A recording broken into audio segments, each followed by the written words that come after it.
Welcome to Authentic Energy, a podcast dedicated to getting to the bottom of what it means to be your true, authentic self at work.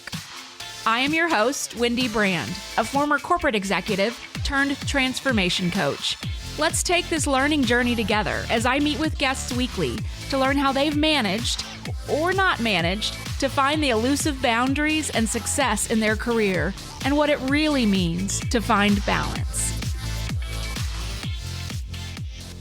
Welcome back to Authentic Energy. This is the Seeds series, Ep.2. For those of you just joining the series, I encourage you to go back and listen to Episode 1 from last week. These are short, less than 20-minute episodes with my coaching colleague, Whitney Conservic, and I. Each week, we will be planting seeds to help you take your life to the next level. After all, we have the ability to control how we live our lives, so why not elevate? And each episode gives you something that you can take away and put into action immediately. If you listened in last week, we talked about values. And if you completed the values exercise, congratulations! Yay, you! For those of you that did not complete it, you can still access the assessment on my website at wmbcoaching.com/values assessment. Whitney and I started this series with values because just like it's important for an organization to define their core values so that everyone is aligned on what the organization stands for, it is just as impactful for you to define and know your own personal core values. Reflect on them when you need to make a big life decision to determine if it's aligned with your values. Or in day-to-day decisions when something doesn't feel right, check in with your values. You may be out of alignment and not living as your true, authentic self. So in today's episode, Whitney and I are talking about beliefs. The thing about our beliefs is that they are what create the millions of thoughts that we have every day. So just like we have to nourish our bodies with healthy food, it's important to understand what beliefs we might have and if they are nourishing us, creating healthy thoughts, or if they're holding us back or causing fear. So here's the episode, and I hope you enjoy it. All right, welcome back to Authentic Energy with our Seed series. Today, we're talking about the voices in your head. You know, we talked last week about values. Checking in with your values is a good way to really start to understand what your beliefs are, which really can help you determine why you do things, right? It really kind of starts with your beliefs. And sometimes those beliefs can be good and sometimes they can be bad. I love how you say that sometimes they're good and sometimes they're bad. And I would even go further than that because it's how you define your possibility. And so you have those limiting beliefs, which I think would fall under a not serving you category. And you could also have inspirational beliefs, which are things that you believe could happen, even though they never have. And so the voices in your head can be beautiful, and they can also be condemning. And they're things like, I'm not good enough, or I'm too old, or I'm too young. I don't have enough time. That was a go-to in my head for a long time. I'm not smart enough. Things that we tell ourselves that we have really kind of reinforced over time can be called limiting beliefs. Yeah. And I find sometimes they're not rooted so deeply. Sometimes it's like, I'm never going to get promoted at this company, or I don't make a good first impression, something along those lines that's more situational. So it doesn't have to be so like fundamental to who you are. So let's dig into some examples. What is a limiting belief that shows up for you? Well, interestingly, and I think I talked a little bit about this in our values episode, but really that I don't sound smart when I talk. And here I am doing a podcast, and full disclosure, when I'm editing this podcast, I edit a lot of ums out. I think about what I'm saying as I talk. And so I tend to add a lot of ums in there. So for me, that's kind of a voice that I've had to get over in order to do this podcast. So that's a limiting belief that you have, right? That you may not sound smart. And so in some way it serves you because it makes you conscious of it, but it also adds fear to the situation so that you might back away from it. And in order to overcome that, and we've talked about this, I've had to just tell myself a lot, do it messy, right? It doesn't matter. Just do it so that you can have that experience and then, edit it. What about you? What's one for you? I think as we were going through training, the one that would come up for me is really around competency. Or more specifically, I can't do that because I'm not, fill in the blank. In some cases, this is true. Like you need a lifeguard certification to be a lifeguard. But in most cases, it's a gate I create. Like I can't coach because I'm not certified. This one in particular is funny to me because you have to coach in order to become certified. And so it really can work against me pretty quickly. And if I think about it, this belief strongly counters or creates friction to a couple of my values from last week, like creativity, courage, and humor. Meaning, if I listen to that limiting belief, I can't do it because I'm not blank, I start to get uncomfortable because I start to deny opportunities that I think would be challenging or creative or fun, which I ultimately do want from a values perspective. On the other hand, this belief has definitely encouraged me to pursue certifications. I do love a good certification course. So it does serve me in some way in that it pushes me to continue to learn, but it can also make me hesitate to move forward with opportunities that might be interesting. And I love that you've pointed out that it can help us or hinder us. So what about kind of an inspirational thought or aspirational thought? Like, what do you think that's positive? Well, I totally believe that you can do anything you want. Like, I deeply believe that. This definitely came from parents, school teachers, and mentor encouragement at an early age. I truly believe that if I commit and put my mind and effort behind something, I will reach my goal. That's not to say I can't fail. There are fails along the way to North Star goals, and that's just part of the process. But that you can do anything belief always kept my aperture open. It helps me to really embrace change. I become a change agent and ultimately resulted in a lot of diversity in my own career choices. I'm always searching for the next thing to learn or experience, evolve, and become. Mine's kind of along a similar line. And again, going back to my values and personal development and what I got from my mom with, always wanting to grow and reading all the books. And I think for me, it's the same way. Like you can do anything you put your mind to. And so continuous learning, that's why it's important to me. So one of the things that I thought about when we were preparing for this episode, I thought, what if I was a leader in a company, and how would, knowing what I know now about our beliefs, how would I apply it as a leader? And one thing that I thought about was, our employees are people just like us, and they have limiting beliefs just like us. Mm-hmm. And so if I were a leader in a corporate environment today, I would bring, I love the idea of leaders as coaches and really helping individuals understand maybe what some of their limiting beliefs could be and what might be holding them back so that they can move forward and elevate.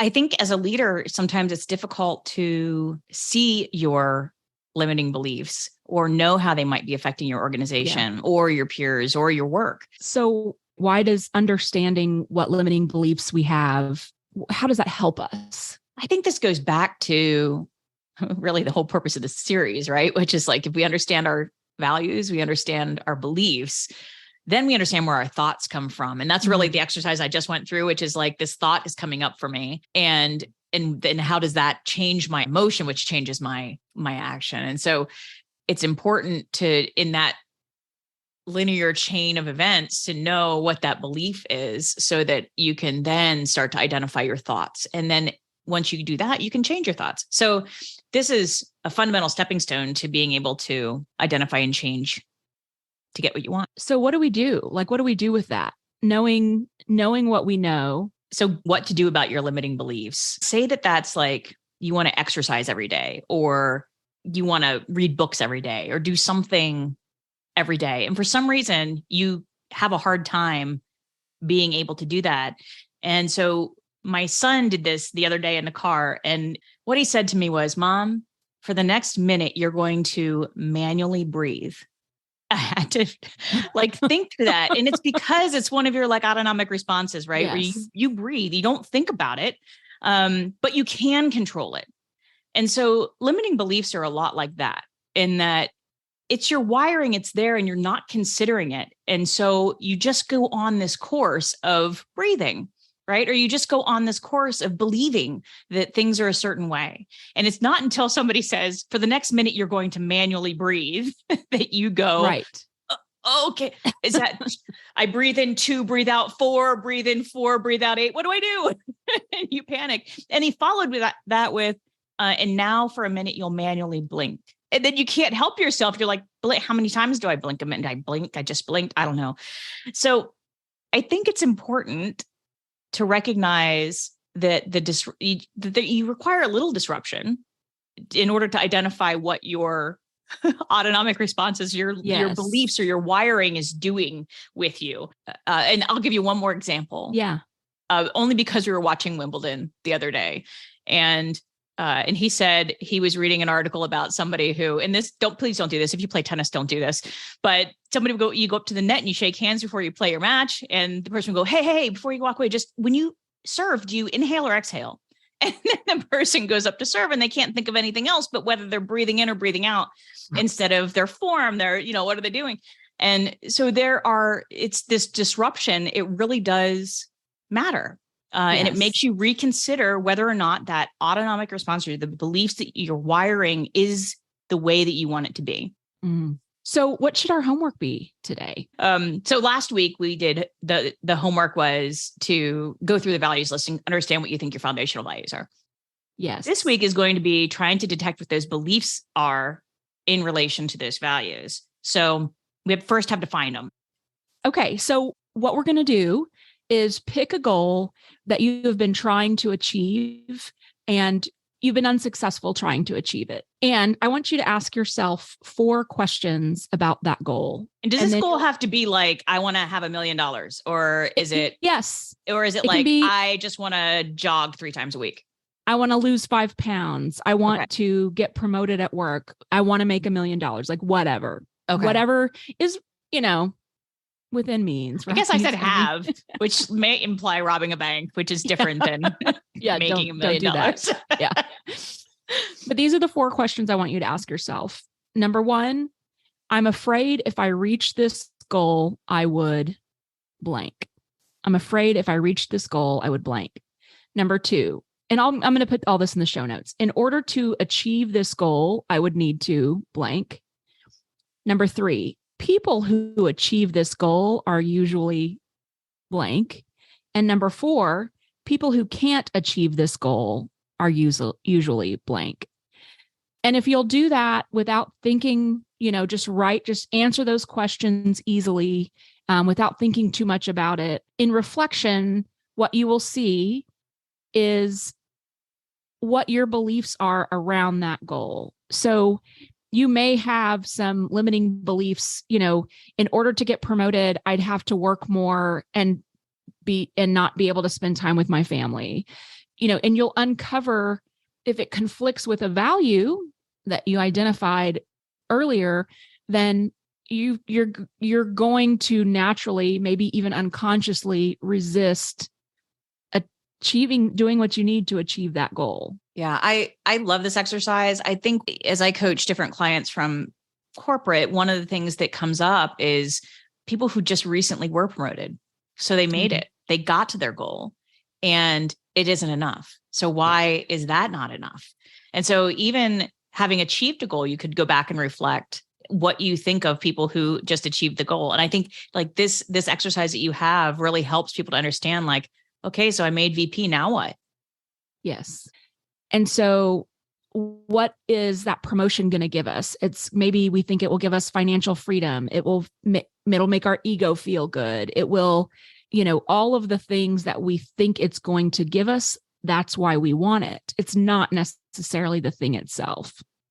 So why is it important for me to know why I want it? Because in knowing why you want it, you can create those feelings, the reason why you really want it. You can create that in other situations. If you want more money because you want to feel joy or to be able to give back to others, look for other ways in your life to be of service to others, even if you don't have money. Okay. So what you're saying is that joy and giving were actually the things you were seeking, not the money. And that the need for money was your limiting belief and stopped you from actually doing these other things that you wanted to do, even though you thought you needed the money in order to do those things. Yeah. Okay. That makes sense to me. Awesome. Next week, we're going to talk about right brain, left brain. Jumping into thoughts. All right. Thanks. Until next week. Yep. See you soon. What a great episode. Okay, here are my takeaways. Number 1, understanding your beliefs can help you define your possibilities. Number 2, your beliefs may be limiting or they could be inspirational. Number 3, examples of limiting beliefs are, I'm not good enough. I don't have enough time. I'm not smart enough. Number 4, limiting beliefs can be helpful if they bring you awareness to something that you may not do well and you're able to course correct or fix. But they can also cause fear that may cause you to hold back. Number 5, you may require some disruption to help you alter beliefs that are wired in and holding you back to replace them with more inspirational beliefs. Number 6, the homework was to pick a goal that you have been trying to achieve and ask yourself these 4 things. Number 1, I'm afraid if I reach this goal, I would blank. Number 2, in order to achieve this goal, I need to blank. Number 3, people who achieve this goal are usually blank. Number 4, people who can't achieve this goal are usually blank.